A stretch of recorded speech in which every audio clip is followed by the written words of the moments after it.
Hello, everyone. Welcome to this week's episode of Recovery Talk. So, for this episode, I want to talk a bit about body acceptance. I want to talk a bit about, learning to tolerate your body and bodily changes in recovery, body dysmorphia, and also want to share some of my thoughts on online body acceptance communities or body positivity communities. So yeah, this episode is going to cover quite a bit of different things, and I hope you guys enjoy it. So a very common question I get from people in recovery is on how to handle bodily changes. And I think a mistake a lot of people do here. I'm not saying that it's always a mistake. I'm saying that for some people this could be a mistake, but it could feel like a natural step, is to set the bar at loving their body.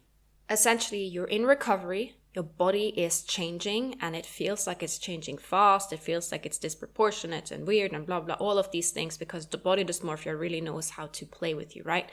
And it is true, your body is changing, right? But body dysmorphia tends to twist how you view those changes. So essentially, you're in a stage where there are a lot of bodily changes and you're not able to see your body completely realistically. And there's a lot of feelings coming to the surface, maybe feelings that you've suppressed, right? Feelings that you haven't felt before. And then you notice, oh God, I hate my body. You look yourself in the mirror and you're just like, oh no, I do not like what I'm seeing. Stop. And I think the problem people do here, as I mentioned, is to set the bar so high that they are almost doomed to fail, right? People expect that in recovery, they will automatically start loving their bodies when very often it gets worse before better. And I think that this is sometimes reinforced by certain online communities that talk about loving your body, body positivity, body acceptance, etc., which I'll get back into. I'll get into that a little bit later in the episode. And then you see, well, all of these other people, they are handling bodily changes, they're fine, they're loving their bodies. Why am I not doing that? And I want to remind you that a lot of these people online, they're talking about their scars, not their wounds. They probably had a period where they could not stand their bodies, but now they have come to a point of peace, right? But to get to that point of peace, sometimes you need to go through a little bit of a war. And I know this can seem almost a bit negative, like, are you saying that I'm doomed to just hate my body in recovery? That's not what I'm saying. There are people who don't have the strongest feelings around their bodies in recovery, right? Because we also know that the extent where body image is part of an eating disorder, it varies from people to people. For some people, it's a big part. For other people, it's not such a big part, right? Everyone is different. But in general, observation, body image troubles is very, very common phenomena in eating disorder recovery. And it tends to actually be the most difficult when you are in recovery. Before recovery, yes, bad body image is very, very common. But it's almost like you feel like when you have the bad body image, you're doing something to quote unquote help it, right? Like, oh, well, I have bad body image, so I'm going to restrict or I'm going to go to the gym, right? You feel like you are doing something to help those behaviors, no, help those feelings, right? The truth is, you are not helping those feelings. You think you are because you're numbing them in the moment, but with time, you're actually worsening the issue. So let me explain a bit of why. The way I see an eating disorder is that it ties in a lot to an anxiety disorder, especially obsessive compulsive disorder, right? So imagine someone has OCD about door locking. I might have used this example before, right? You have OCD about locking doors, right? You're terrified that you may forget to lock the doors. And as a result, you go and constantly check if the door is locked, right? And in the moment when you are actually checking if the door is locked, yes, it gives you some instant relief in those moments. And then you may be thinking, well, I'm doing something that's helping me, right? Because in the moment when I feel that extreme anxiety to check on the doors, whether or not they're locked, I go and check and then I calm down for a second. So you might think, well, solving the issue, right? Absolutely not. What you're doing is that you are maintaining that anxiety, essentially creating a loop. Because it's not like you check the door once and then you're fine. It is now that you've done it, you get used to constantly using that behavior to try and soothe your anxiety. So now you need to check it again and again, and often more and more. And a similar thing happens with eating disorders, right? You feel bad body image, you turn to restrictive, compensatory, etc. behaviors to try and soothe it. You may feel like in the moment, oh, I'm soothing it. I get that tiny little relief, right? Just like someone with OCD checking the door if it's locked, right? But then over time, you're worsening the problem, because essentially you're reinforcing the idea that these behaviors are necessary, right? If you have door locking OCD and you constantly engage in the behavior, you're reinforcing to your brain that, yeah, this is a threat. We need to keep doing this behavior. And same thing goes with your body, right? When you keep restricting whenever you feel those uncomfortable feelings, you're essentially telling yourself that, yeah, this restriction is a necessary thing to do. And actually, the key solution in whether it's door locking OCD or whether it is difficulties with body image and engaging in restrictive behavior as a result is to learn to sit with those feelings instead and teach your brain essentially that there is no danger. There is nothing that needs to be solved here, because your body is not some problem to be solved. And essentially, the problem is not your body, the problem is in your head. So trying to solve a problem that's in your head by taking it out on your body is not really going to work. And it's very interesting because when I talk to people with eating disorder who are constantly engaging in, restrictive behaviors, trying to fix their bodies, they very rarely have a good body image, right? In the same way that someone with door locking OCD, even though they're checking the door several times an hour, they don't probably feel particularly safe, right? And if they ever don't have a chance to check, they're going to panic, right? I hope you can see the parallel I'm presenting here, right? Because essentially what I'm arguing is, as mentioned, the problem is not your body. So trying to solve the problem by focusing on your body is not really going to give you the results you want, right? That might feel like the natural solution, and your eating disorder is going to want that to be the solution, right? We often tend to seek out solutions where we want them to be. Imagine you're walking down the street and it's a very dark night and there's not much light, and then you pass a man and he's standing under a street light desperately looking for something, and you ask him, hey, what are you looking for? And he answers, oh, I'm looking for my wallet. And you ask, oh, okay, is this where you lost it?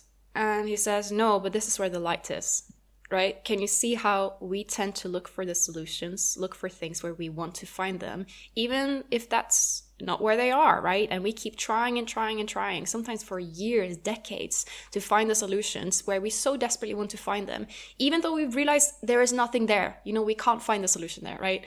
This man probably should have realized by now, the wallet is not there. You need to not look in the safe zone, not to look at where the light is, right?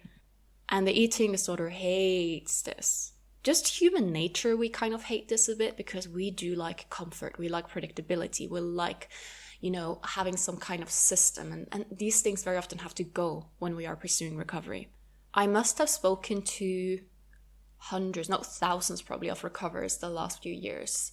And I have not yet met someone who solved their eating disorder by quote unquote solving their body and by focusing on trying to fix their body in some way.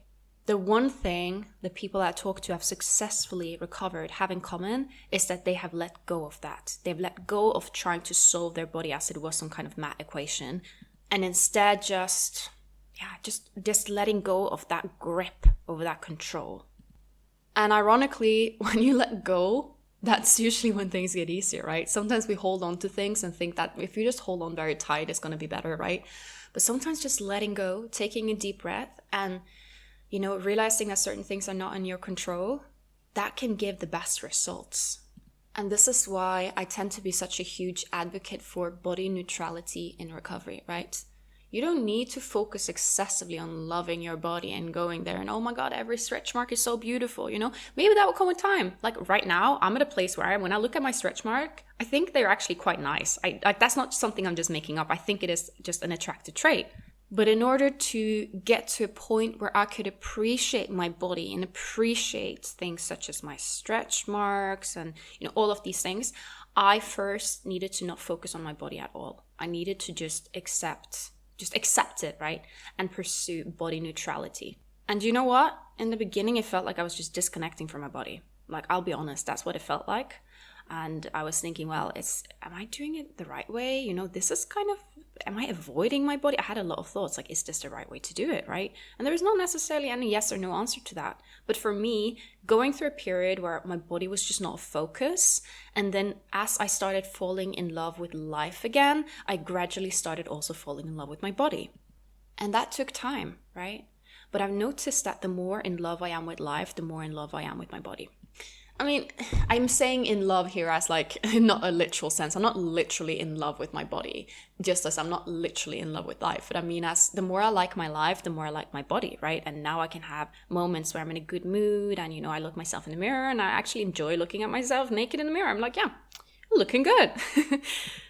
But that was so unrealistic for me in early recovery. I looked myself in the mirror and I just saw something that was just deformed. I was just like, it was not even a body. It was just like a clump that was like, I can't even explain it. It was just, body dysmorphia was so loud.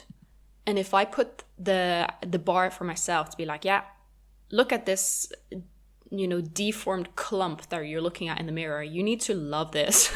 I would have been like, well, that's never going to happen. So recovery is not for me, right? Instead, I was just kind of like, you need to tolerate it. You need to accept it. You need to trust the process. And that's all, And that's what worked for me. And working with people with eating disorders, that's also something that tends to work for a lot of clients. I understand everyone has a different approach. Everyone has a different story, a different thing that works for them. But overall, I tend to say that body neutrality is the first step, and then really loving your body and actually being like, hey, you look good. That can sometimes be a later step. If you have managed to get that step in early recovery, then that is amazing for you, right? But if you don't feel like you're failing because you're not loving your body in recovery. So a very good metaphor that I once heard about body image is kind of, or bodies in general, is looking at it as a map, right? Imagine we have a body map. We have a certain way we are used to our body looking like. That is essentially our map. And we have this mental map over how this body is, how it feels like, where things are, And essentially in recovery, for a lot of people, this map changes, right? You're maybe gaining weight and you notice that where things used to be, hard or flat, things are now more soft or maybe standing out more. So essentially there is a change in your map. And us human beings don't like change, as I mentioned. And very often change can be automatically interpreted as a negative thing. We feel something is different, we feel something is unsafe, we are noticing that there is something off with our body and the internal body map that we have created in our heads. And then we're like, this feels different, so it must be wrong. But this is the thing. Something being different and new and changing does not mean it's wrong or does not mean it's a bad thing.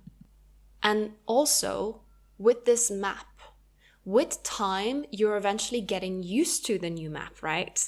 Yes, if you felt like body changes happen fast, you may feel like, oh, well, I'm not used to this yet. I'm so used to my body being this way and now it's that way, right?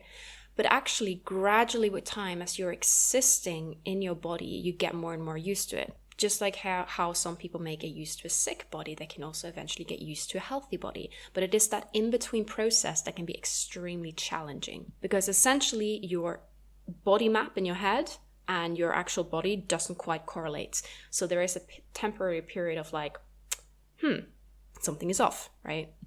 For example, during my eating disorder, I became very used to, in my case, I was quite underweight. I was used to feeling like my bones pretty easily. And it was not necessarily something that I was extremely focused on or was that important for me. Because to be honest, my eating disorder was a bit more about food and body image. Body image was, of course, like a part, but it was not like a major thing, right? And I noticed in recovery, the bones where I've used to feeling them weren't there anymore, right? Because I became softer, because, that was necessary, right? But that felt unusual for me, right? And it was like touching my body and like, this feels different. I'm not used to this, right? But then after some time, I became used to, if I touch my body, I won't feel that bone there, right? And then with time, that became the new normal for me, right? I didn't touch myself expecting to feel that bone at that place. In fact, if I did, my body map would have gone like, hey, what is that? That shouldn't be there. It's kind of like when you have a haircut, you just got a haircut and you look in yourself in the mirror, it's like, whew, the first few days or maybe in the first week or weeks, you're like, wait, whoa. It's not like a bad thing. It's just like, wait, you look different, especially if you got like a drastic haircut or completely change your hair color, you look at yourself and you're like, whoa, that is new. But because, the haircut was probably an intentional choice and chances are you like it, you're not going to think of that, as a negative thing. You'd be like, oh, cool. But with your body, you tend to have the same reaction and then take it as a negative thing, right? But equally with the haircut, with time, you get used to it, right? I remember the first time I cut my hair quite short. In the beginning, when I looked myself in the mirror, I was like, who is that? What is going on? And then after some days, weeks, I looked myself in the mirror and I became used to it, right? And then when I looked at old pictures of myself with long hair, I'd be like, oh my God, that is so strange to look at. Whoa, that was me with long hair. That's not how I look like anymore, right? So overall, to kind of summarize a bit of what I spoke about, my best advice to people struggling with bodily changes in recovery is to give it time, to give it patience, to not feel like they have to love their bodies at this point, to actually have some trust in the process and trust that it gets better. Remember, recovery is a temporary process. Too often people confuse being in recovery with being recovered, right? They think that how they feel now in recovery is how they're going to feel for the rest of their life being recovered, right? And as a result, they're like, well, this is just so hard. This is harder than my eating disorder, so I'm not going to do this. And then jump straight back to the eating disorder, right? But essentially, recovery is a temporary phase between sickness and health, right? It is that bridge that connects the two of them. And that bridge can be really scary and shaky, but you also need that you need to cross that bridge to get to the other side. Because essentially the eating disorder, it may feel like the safe option, but it's actually very, very, very dangerous. It's so interesting because when I talk with clients, very often they will explain to me that the time when they feel the best about their bodies is when they're not focusing on their bodies at all. They're instead focusing on being present and doing things. And then later on, when I work with someone for some time, they tend to have those moments of, hey, I was trying on new clothes today and I'm a lot bigger in terms of my clothing size than when I was last time I tried on clothes, but I actually quite like what I was seeing. I feel kind of sexy, I feel kind of present, I feel kind of handsome, And you would expect that to be because they have just excessively repeated every affirmation and looked at every self-acceptance hashtag online.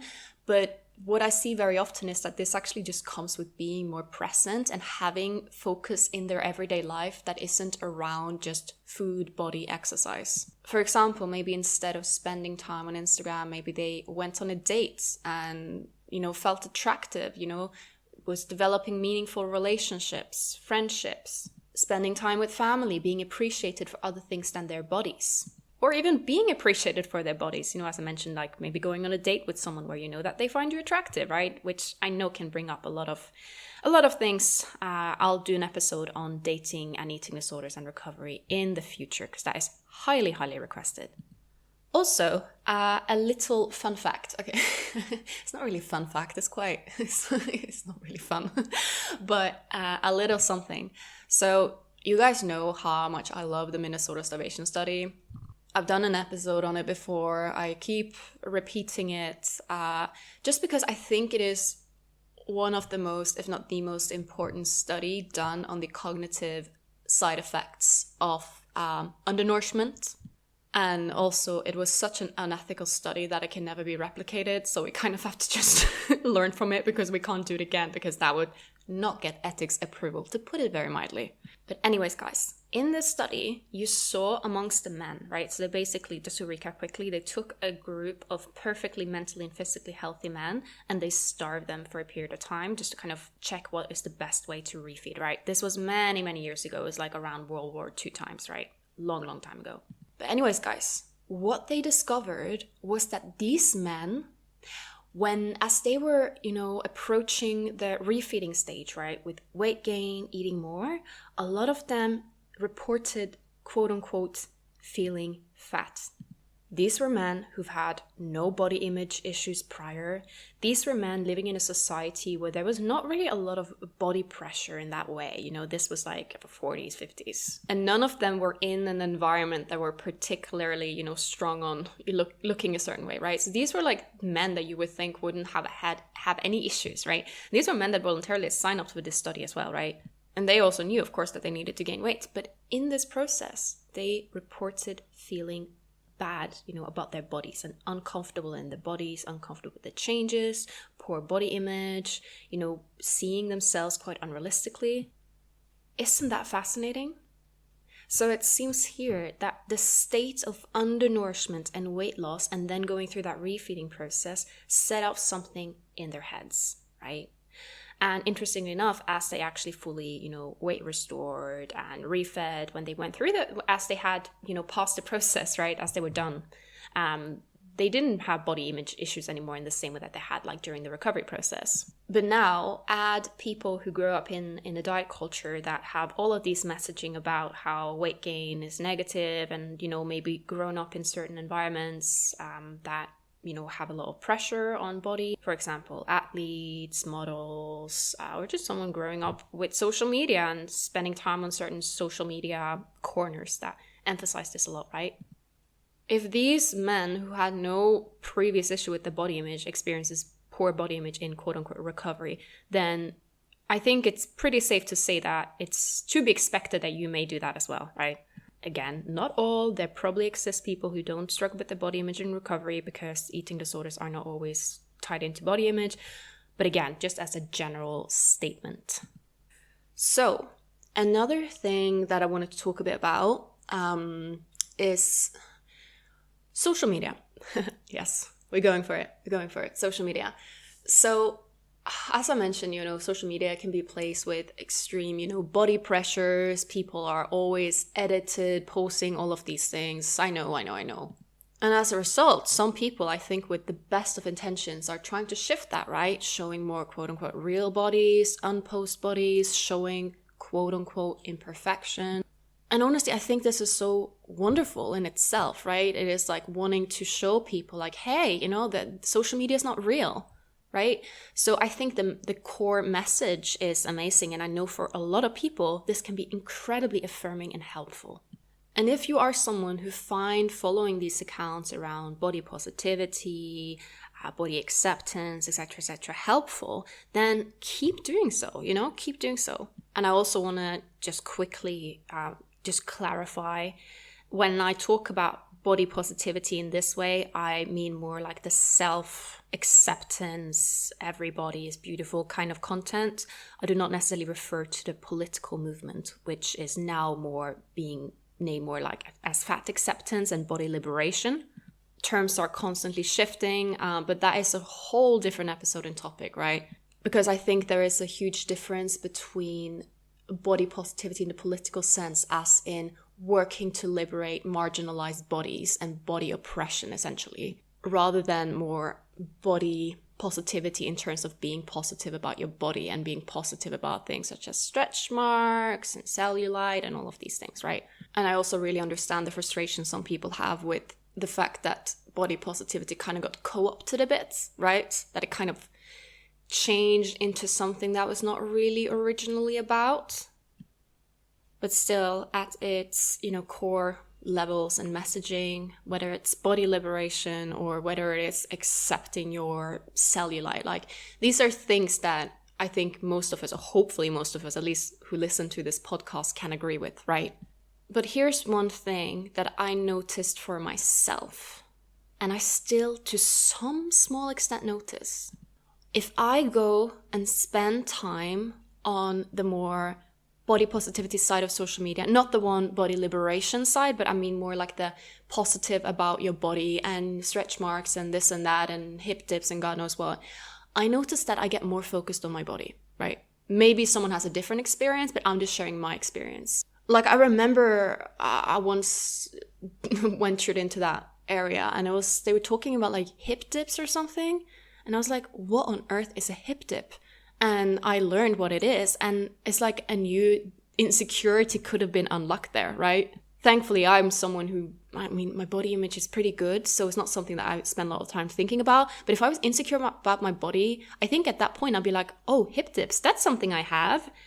Is that something I should be insecure about? Is that something people care about? Because essentially, even me with a good body image, I remember when I saw this like post about like hip dips, my first reaction was to check, do I have this? Just again, curiosity thing, like, do I have this? And I mean, most people do have hip dips, especially if you're someone assigned female at birth, right? It's literally just bone structure. It's not like, it's like the most random thing that how human bodies work. Like, do you have elbows? Like, I mean, not everyone does, but you probably do. Most people do, right? And the messaging of the post that I saw was essentially to embrace and accept hip dips. But the fact that they were saying it that way made me feel like, oh, is this something that matters, you know?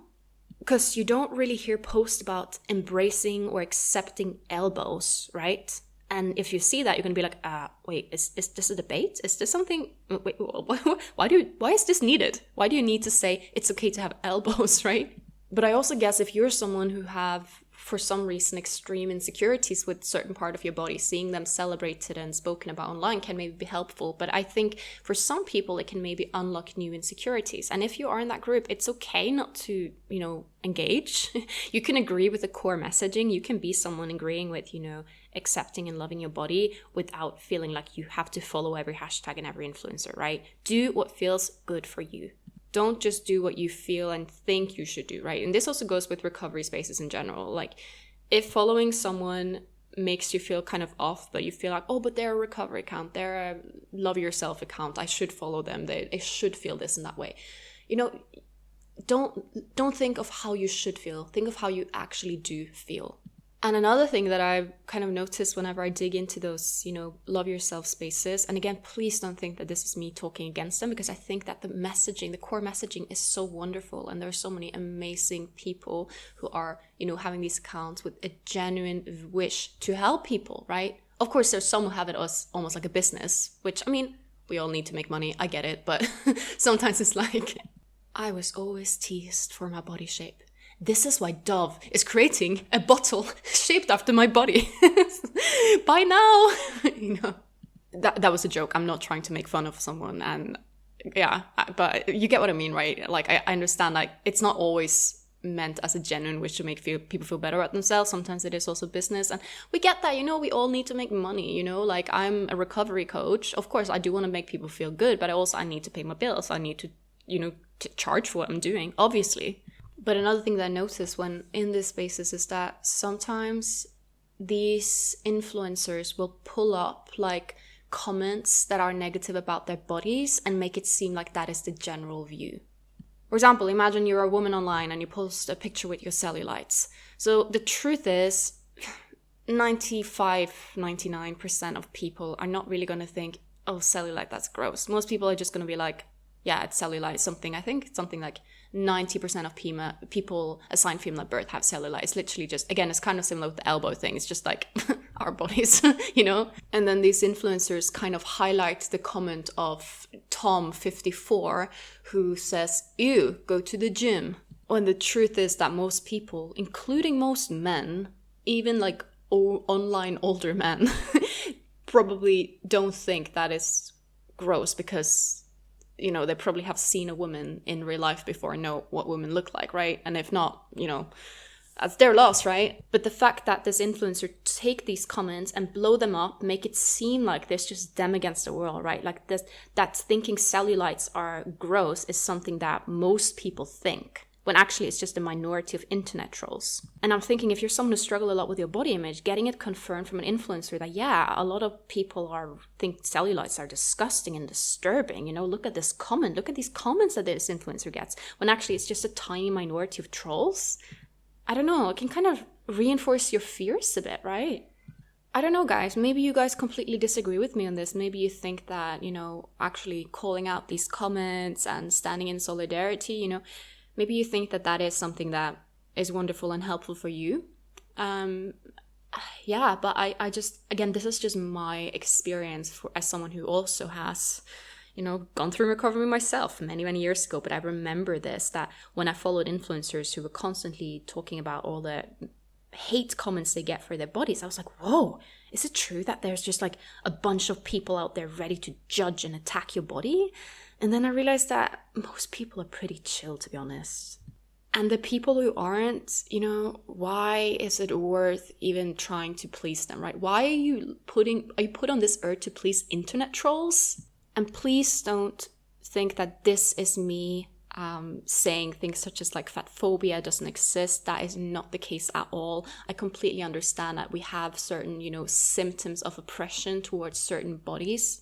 And that has to be called out. And I also completely understand that there's nuance in this conversation, and I'm kind of just having the conversation with myself right now, and I think it would be really cool to have this conversation with someone else. I should probably invite more guests to my podcast, to be honest. I think it'd be cool to have this conversation with someone else who have a different experience than me, different body than me. Because sometimes I feel like in conversations about body image, I feel like I kind of fall short a bit because I'm someone who don't experience, I guess, oppression based on my body. Or I mean, visibly, I guess. I mean, I have chronic illness, so you could always argue that, I mean, I do. But in terms of like how I look like, I'm not someone who tends to experience and be a big target for, you know, body hatred. A body like mine is in general pretty accepted and visible in mainstream media. And I wonder if I had different experiences, would I have different perspectives as well, and maybe something else to offer to this conversation. But I also think it would be kind of cringe to pretend that I do, right? So instead I try to listen to people with different experiences and reading and trying to, you know, broaden my perspective as much as I can. But I still think that there are certain things you can only completely know it if you've lived it yourself, right? You can read up on fat phobia, but unless you have actually experienced it, you're not going to completely get it, you know? But equally, that is not an excuse to be ignorant, right?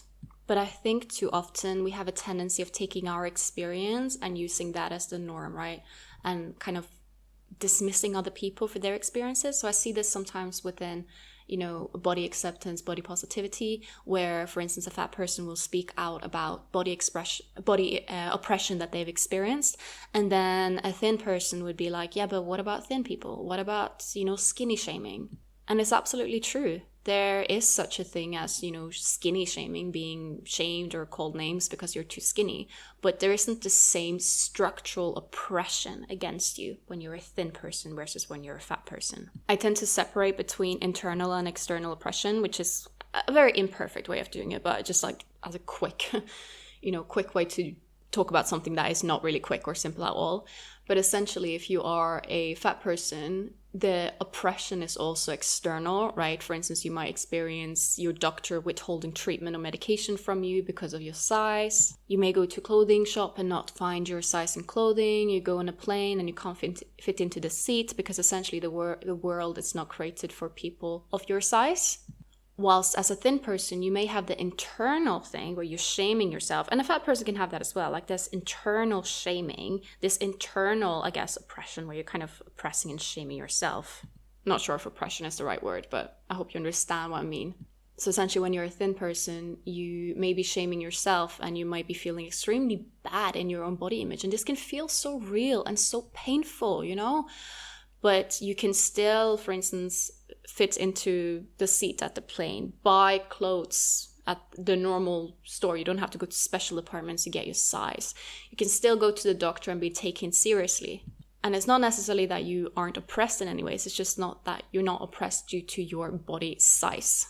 I think a big mistake that the, I guess, political left did was kind of some people started misinterpreting oppression with virtue and, you know, being privileged as something negative, right? Privilege, oh, you're so privileged. That is something negative and shameful. And therefore people kind of scrambling to show, oh, I'm not privileged. I have this and that and this and that advantage. Instead of just seeing it as a neutral thing. Some people have more privilege in certain arenas than others. You know, that is not a bad or good trait, you know?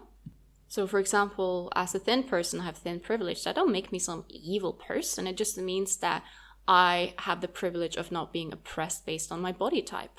I might experience difficulties with my body. I mean, not now, but I definitely have in the past. But that doesn't necessarily equate to external oppression. So yeah, that was me, I guess, going into a bit more of like a tense and controversial topic. And I have to admit, part of me was a little bit scared of doing that. Because when you're someone who's, you know, online and talking and you have a public platform, there's always going to be a lot of different opinions. And sometimes I also get this eerie feeling that people are just sitting there waiting for me to say something, I guess, quote unquote, wrong, that they can criticize or completely dissect and twist around, right? But I realized that that is just kind of part of the game, you know. I'd rather talk about important things and do it imperfectly than not talk at all. And equally, it's okay if you don't always agree with me. That's fine. We all have different views. We all have different experiences. That is completely fine. I'm never presenting myself as like the holy grail of truth, right? There are a few positions that I'm pretty confident in, where I'm pretty consistent and have been for many years. That is true. But overall, I think we're all learning as we go along, right? We're all growing our perspectives and realizing how much nuance there is in everything, right? And I think that's a wonderful thing. That is not a threat. Okay, guys, this episode is becoming a little bit off on the longer end of the spectrum, but I felt like there was a lot to cover here, and I kind of wanted to cover it all in one episode. Maybe I could have made this into 2 episodes, but blessing you with a longer episode today. But overall, I want you to take a moment and notice when you feel the best in your body and notice when you feel the worst in your body. When you feel the best in your body, and please don't confuse the temporarily kicks and hits of an eating disorder, like, oh, I feel the best about my body when I lose weight. Do you feel the best about your body, or do you just get a little instant reward from the eating disorder, like as a slot machine, right? You get that instant like doom reward. In the same way that if you ask someone with door locking OCD, when do you feel the safest? Like, oh, when I just checked if the door was locked, right? So please don't confuse the eating disorder, I guess, dopamine hits with safety and comfort, right? But when do you genuinely feel the most at peace in your body? Like at peace, right? That's a different thing. At peace, calm. And you can only answer that for yourself, but very often I hear that people say that is when they feel good about life in general and not so focused on their bodies. And equally, when do you feel the worst about your body, right? Very often, not always, but many people report that they feel really bad about their bodies when they're on social media comparing themselves, right? I know this is easier said than done, but could you maybe try and reduce time spent on social media? Be mindful of who you follow, mute, unfollow.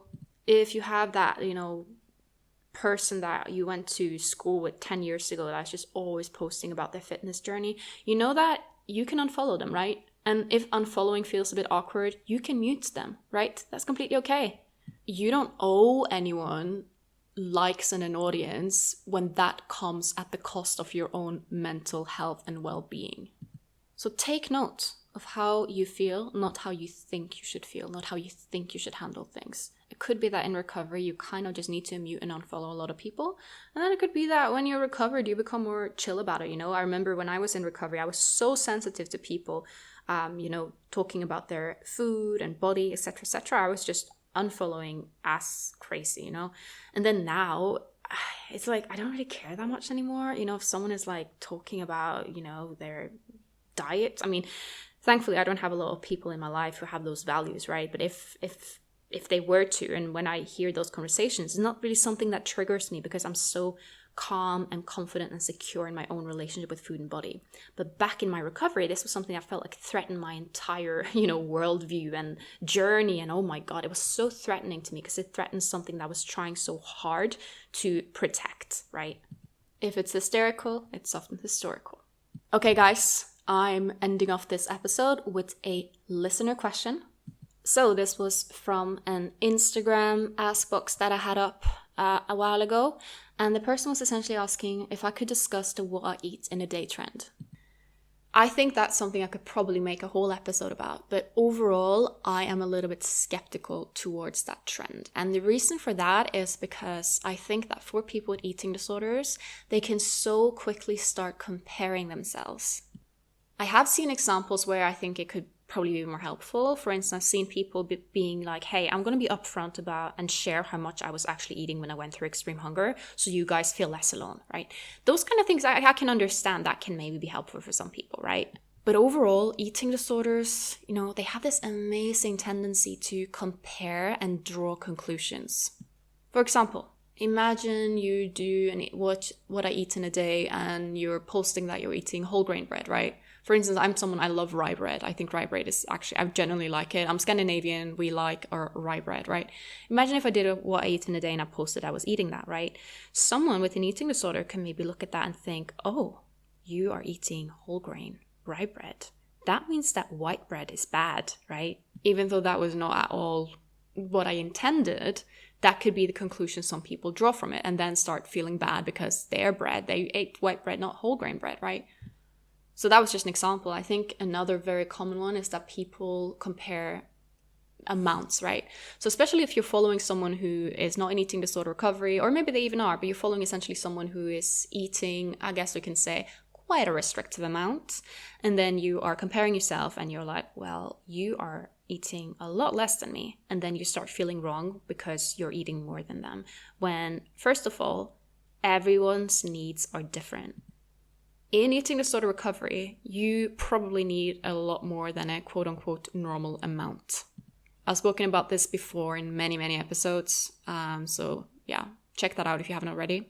But equally, what I want to remind you about is that when, for instance, imagine you're following an influencer sharing what they eat in a day, chances are they're going to share a very curated version of that, right? They're going to share their nice salad, lovely smoothie, perfect dinner. They're not going to share a realistic what I eat in a day. Because for most people, a realistic what I eat in a day, it's kind of just like grabbing something on the go and then having a bit of this and a bit of that, right? Eating is not supposed to be perfect, and it's actually supposed to be a bit messy and chaotic. That's just part of being a flexible human being, right? So essentially, you're comparing your uncurated version to someone's curated version. And equally, what I want you to remember is that there are people out there who are restricting. There are people who are sharing that they are restricting. And just because they're restricting doesn't mean that you should, They're the ones suffering the consequences of their restriction, whether they share it or not. Trust me, there are consequences. So overall, I think my conclusion is that I'm skeptical towards it. I can see how in some cases it can be helpful. I think if you're someone in eating disorder recovery and you're feeling very ashamed of your amount, seeing that someone else is eating a similar amount than you can be affirming.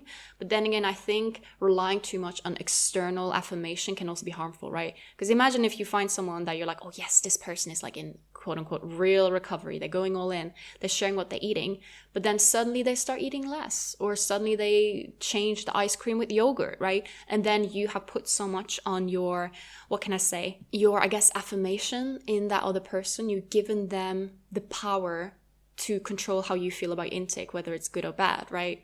And now you don't have that anymore. So because you built it on someone else rather than building it on you and building it on, hey, I need to do what's best for my body, that can kind of crumble and fall a bit, right? So that's why I always, tell people, eyes on your plate, right? Inspiration, amazing. Take it where you can see it, but don't get so dependent on it that if you don't get it, everything just falls apart. Yes, if you're following someone who's sharing their, maybe their all-in journey, or that they had extreme hunger and they ate 15,000 calories, that is fine. You maybe find that inspirational, affirming, that is awesome. But don't get to a point where you have to have that to do recovery. And overall, kind of similar to what I said with, following Instagram influencers posting their bodies, if it makes you feel good, go for it. Maybe you find what I eat in a day video super helpful. Go for it, But if you notice it's triggering, don't expose yourself to it. Don't think how you should feel seeing it, Maybe you're following someone in recovery and you're thinking, yeah, this person in recovery, so I should feel good following them, seeing what they're eating. But if you don't, it's okay to take a step back, okay? Overall, as I feel like conclusion is in pretty much any podcast episode I make, is you do you, there are differences. I'm just sharing general observations as someone who's in this field for a work and also have lived experience. And was also researching it academically. Okay guys, I hope you enjoyed this very long episode, and I look forward to seeing you guys again next week. And remember, your body is an instrument, not an ornament.